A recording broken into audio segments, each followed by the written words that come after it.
Coordination compounds और coordination chemistry से आप क्या समझते हैं, और कोऑर्डिनेशन कंपाउंड्स को कॉम्प्लेक्सेस क्यों बोलते हैं। नमस्ते, मेरा नाम मनदीप दलाल है और इस लेक्चर में हम इन्हीं प्रश्नों के उत्तर खोजने की कोशिश करेंगे।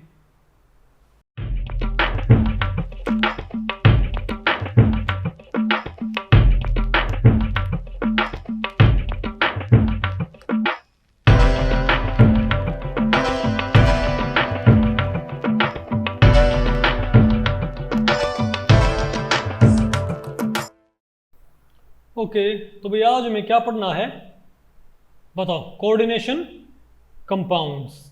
आज हमको भाई जो हमारी 12th क्लास है ना, 12th क्लास की जो हमारी सेकंड वॉल्यूम है जिसका नाम क्या है, कॉन्सेप्ट्स ऑफ केमिस्ट्री वॉल्यूम 4। यानी आपको पता है भाई मैंने 11th 12th और नीट जेई का सिलेबस 4 किताबों में लिखा हुआ है।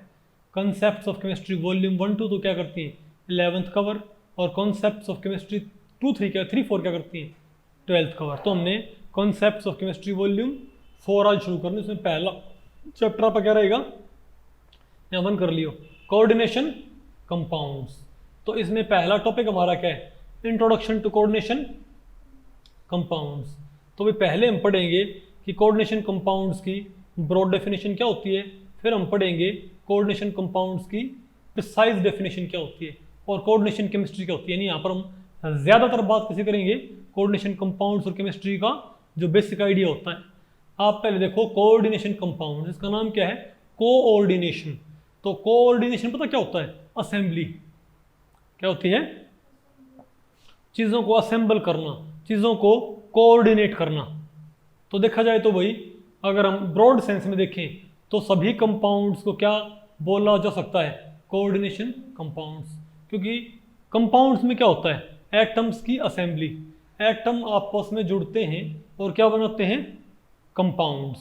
नहीं बनाते क्या, फिर तो हम कह सकते हैं भाई H2O भी तो क्या है, किन की असेंबली है, दो हाइड्रोजन एटम और एक क्या है, ऑक्सीजन एटम। तो 3 एटम्स की असेंबली क्या है, आपका वाटर मॉलिक्यूल। सल्फेट आयन क्या है आपकी, 1 सल्फर और 4 ऑक्सीजन एटम की असेंबली। कार्बन डाइऑक्साइड क्या है, 1 कार्बन एटम और 2 ऑक्सीजन एटम्स की असेंबली। तो अगर हम ब्रॉड सेंस में देखें तो सभी कंपाउंड्स को कैसे लेबल कर सकते हैं, कोऑर्डिनेशन कंपाउंड्स के तौर पे, इजंट इट। लेकिन एक होती है नैरो सेंस, एक हमारे पास क्या होती है भाई, जो भाई प्रिसाइज डेफिनेशन होती है।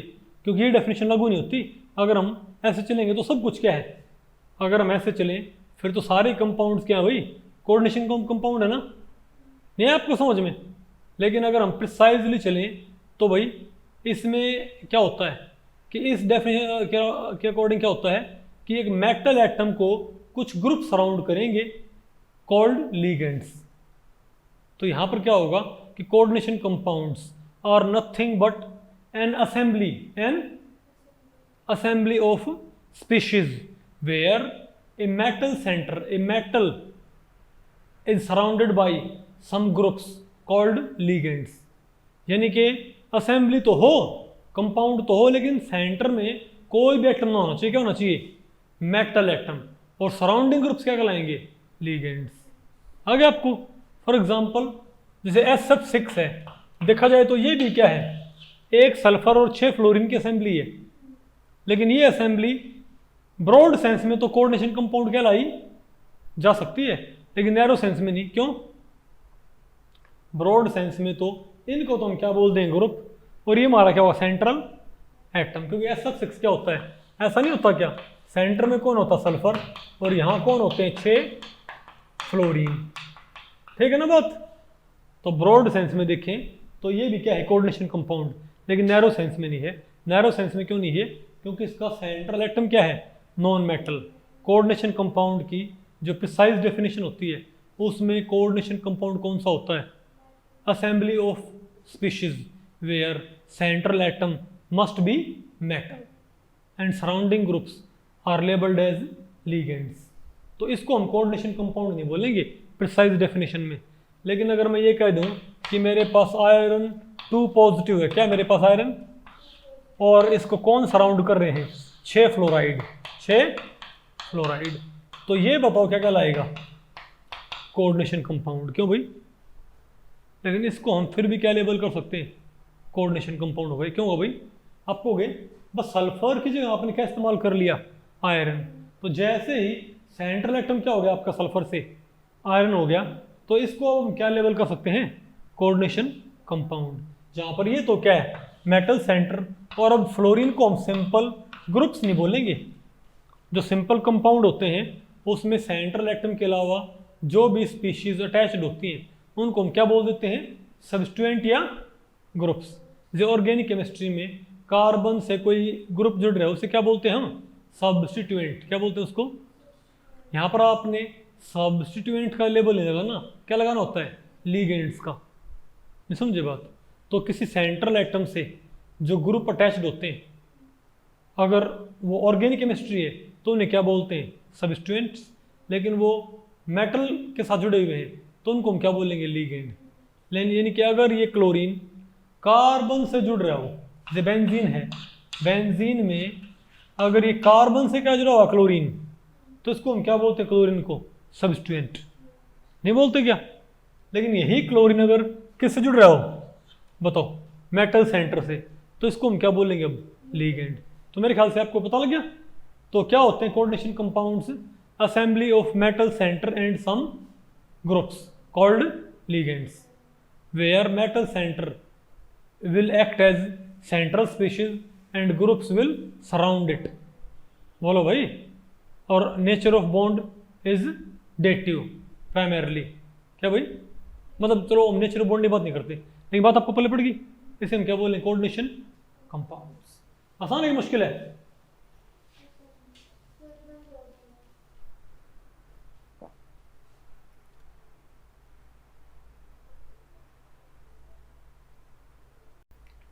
हमें आ गई नहीं आपको ये उपकार, ठीक है।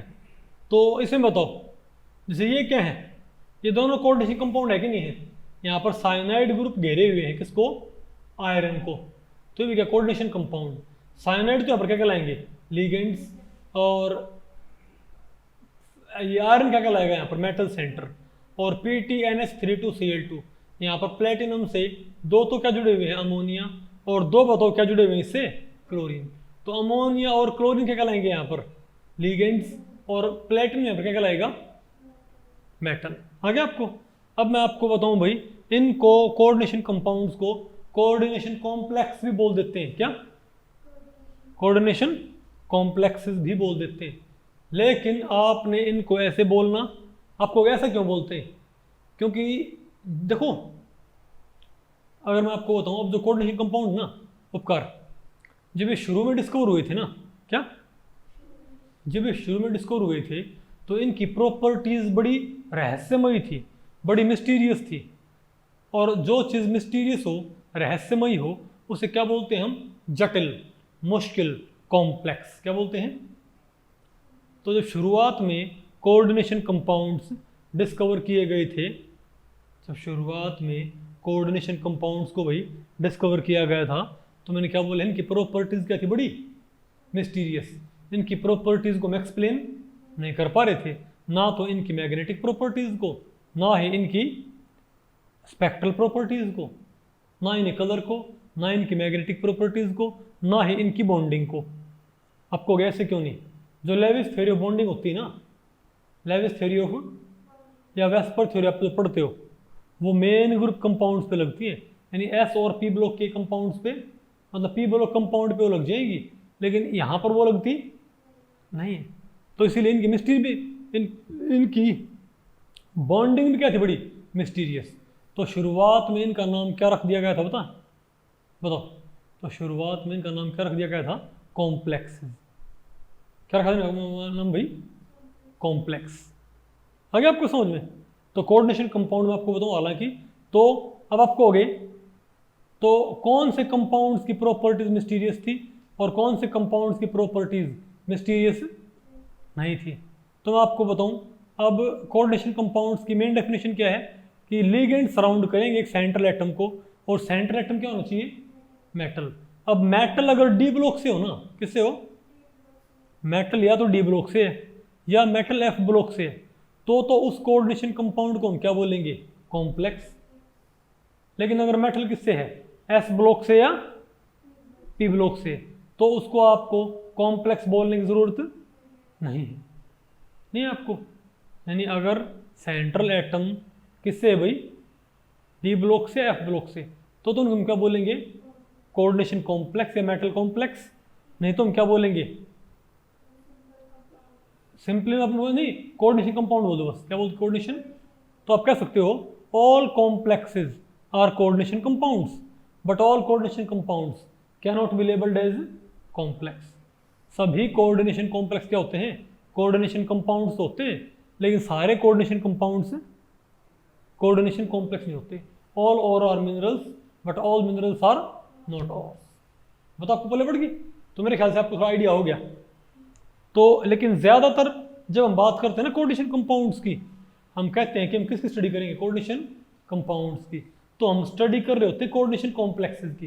क्या, जब कोऑर्डिनेशन कंपाउंड्स बोला जाए तो समझिए कोऑर्डिनेशन कॉम्प्लेक्सेस की स्टडी चल रही है। इनको कुछ भी बोलते हैं, कोऑर्डिनेशन कंपाउंड्स या कोऑर्डिनेशन कॉम्प्लेक्सेस या मेटल कॉम्प्लेक्सेस। क्या, ये एक ही चीज़ है, नहीं आपको समझ में। और कॉम्प्लेक्स क्यों बोलते हैं इनको शुरुआत में, क्योंकि जब ये शुरू में डिस्कवर हुए थे ना, शुरू में लैब में बनाए गए थे, तो इनके बारे में कुछ भी नहीं पता था।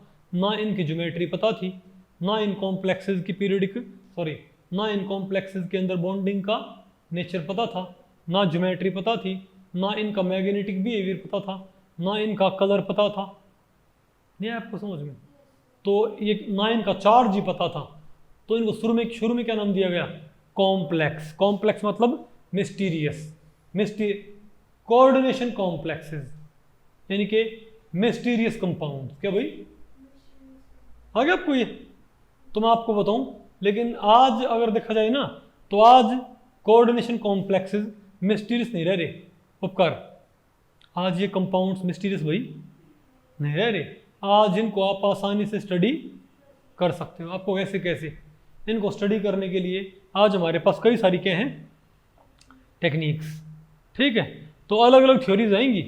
तो जो ये कोऑर्डिनेशन कॉम्प्लेक्स है ना, इनकी कई सारी बातें तो, और ध्यान रखियो, branch of chemistry that deals with the study of coordination compounds is called coordination chemistry. और केमिस्ट्री की वो ब्रांच जो स्पेशल किसकी स्टडी करती है, कोऑर्डिनेशन कंपाउंड्स की स्टडी करती है। उनका कलर, उनके अंदर बॉन्डिंग, उनकी मैग्नेटिक प्रॉपर्टीज, उनकी रिएक्शंस, उस ब्रांच को हम क्या बोलते हैं, कोऑर्डिनेशन केमिस्ट्री बोलते हैं। नहीं आपको समझ में, हाँ बेटा, तो इसको हम क्या बोले, कोऑर्डिनेशन केमिस्ट्री। कुछ बात आपको पहले पड़ रही है, पक्का, ठीक है। तो जो कोऑर्डिनेशन तो शुरुआत में इनकी मिस्ट्री थी, लेकिन आज मिस्ट्री नहीं है। तो मैं आपको बताऊं, धीरे धीरे नहीं है, तो इन कॉम्प्लेक्स की कई सारी प्रॉपर्टीज तो पहले ही पता लग गई थी। क्या, जब ये कंपाउंड डिस्कवर हुए ना, तो शुरुआत में तो बिल्कुल ही क्या थे, मिस्टीरियस, लेकिन फिर कई सारी प्रॉपर्टी इनकी डिस्कवर होगी, एक्सप्लेन कर दी गई। उनमें से आपका चार्ज होता है, क्या होता है आपका चार्ज, एक प्रॉपर्टी था जो एक्सप्लेन हो गया। दूसरा आपका था ज्योमेट्री, क्या, टाइप ऑफ ज्योमेट्री का बेस नहीं, लेकिन ज्योमेट्री क्या होगी वो पता लग गया था। तीसरा इनकी कंपोजिशन, के कोऑर्डिनेशन कॉम्प्लेक्स मिल के किस चीज़ से बनते होते हैं। नहीं आपको समझ में, अरे बोलो भाई। तो फॉर एग्जांपल, नहीं आपको, जैसे मैं आपको तो एफ, जैसे मैं बोलूँ K4 FeCN6, क्या, K4 FeCN6, ये एक कोऑर्डिनेशन कॉम्प्लेक्स है। क्या, एक कोऑर्डिनेशन कॉम्प्लेक्स। तो इनकी प्रॉपर्टी कौन कौन सी पता लगी शुरू में, चार्ज इनका पता लग गया था।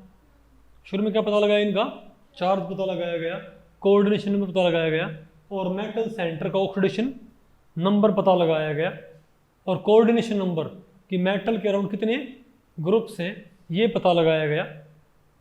नहीं आपको समझ में, लेकिन फिर थ्योरीज आई। फिर क्या है हमारे पास भाई, फिर कई थ्योरीज आई जो इन कोऑर्डिनेशन कंपाउंड्स की जो मिस्टीरियस प्रॉपर्टीज हैं उनको एक्सप्लेन करेंगी। उसमें पहली आपकी आएगी वर्नर थ्योरी। क्या आएगी आपकी, वर्नर थ्योरी। वर्नर थ्योरी इनका कंडक्टेंस बिहेवियर एक्सप्लेन करेगी। किसका बिहेवियर, कौन एक्सप्लेन करेगी, वर्नर थ्योरी। फिर आपके पास आएगी वैलेंस बॉन्ड थ्योरी। कौन सी, फिर आपकी वैलेंस बॉन्ड थ्योरी आएगी, सॉरी सिज्विक थ्योरी। फिर कौन सी आएगी आपकी? सिज्विक थ्योरी आएगी। वो ये बताएगी कि इन कॉम्प्लेक्सेस के बनने की वजह क्या थी और कॉम्प्लेक्सेस की स्टेबिलिटी को एक्सप्लेन करेगी। ठीक है बात। तीसरे नंबर पे आपकी आएगी वैलेंस बॉन्ड थ्योरी आएगी। चौथे नंबर पे आपकी आएगी क्रिस्टल फील्ड थ्योरी। और पांचवें नंबर पे आपकी आएगी मॉलिक्यूलर ऑर्बिटल थ्योरी। कुछ बात आपको पहले पड़ी? पांचवें नंबर पे आएगी। तो ये 5 थ्योरीज हैं जो कि इन कोऑर्डिनेशन कॉम्प्लेक्सेस को एक्सप्लेन करेंगी। तो देखा जाए तो, और आज इन कॉम्प्लेक्सेस की सारी प्रॉपर्टीज हमको पता है, अब उनमें कोई मिस्ट्री जैसी चीज़ नहीं रह रही। लेकिन क्योंकि शुरुआत में इनकी प्रॉपर्टीज क्या थी?